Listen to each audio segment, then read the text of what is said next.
Hello everyone. Today I am going to share key takeaways from the paper Negotiation Model for Managing Projects, a review by Anthopoulos and Xristianopoulou.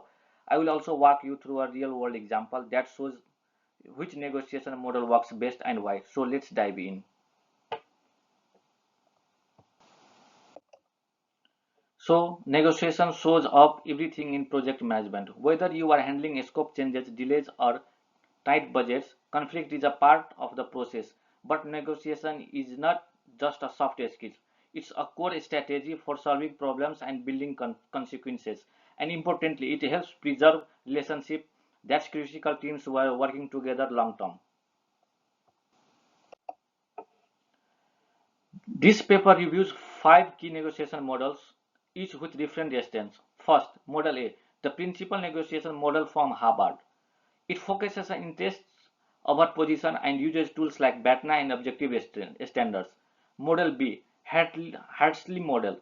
This one emphasizes clear communication and uncovering hidden concern. And Model C is the IPMA model, which highlights strategy types interactive versus distributive. And Model D, negotiation analysis approach or NAA. This model uses more technical tools like JOPA and JOPA and efficiency metrics. And finally, Model E, attribute-based static negotiation, which brings in psychology and game theory. Each one works well under different conditions depending on the people, the problem, and the project. Identify the real issue.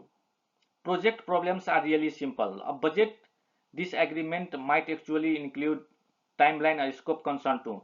Second, focus on interest, not just position. What people ask for isn't always that they really needed. Digging into interest opens the door to better solution. Third, know your BATNA.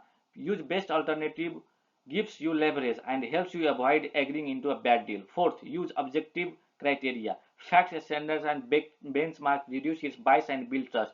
And fifth, documenting everything. This keeps everyone accountable and aligned, especially in longer projects. These aren't just academic points, they are practical tools and work into real negotiation. So let's go with real world example. Crossrail UK project, currently the Elizabeth line in the UK. It ran into big problems. The problems are cost overruns, delays and scope changes. Negotiation between contraction and transport for London focused on who would take the financial hit and how the project scope would adjust. They leaned on principled negotiation techniques, focusing on shared goals rather than blame. This approach kept relationship strong and the project on track. So, which model works best in practice? The principal negotiation model is a strong front runner. It's practical, flexible, and widely used. It's built on 4 ideas. First, separate people from the problem. Key emotions out of it, focus on the issue. Second, focus on interest, not position. Find out what really matters to each side.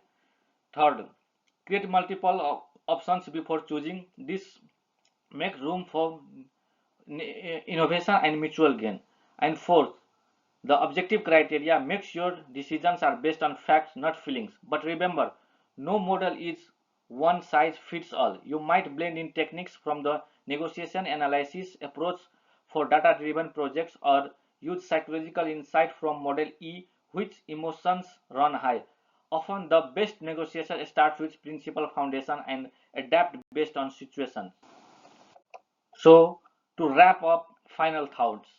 Negotiation isn't just for resolving conflicts. It's a static process that supports success through every stage of the project.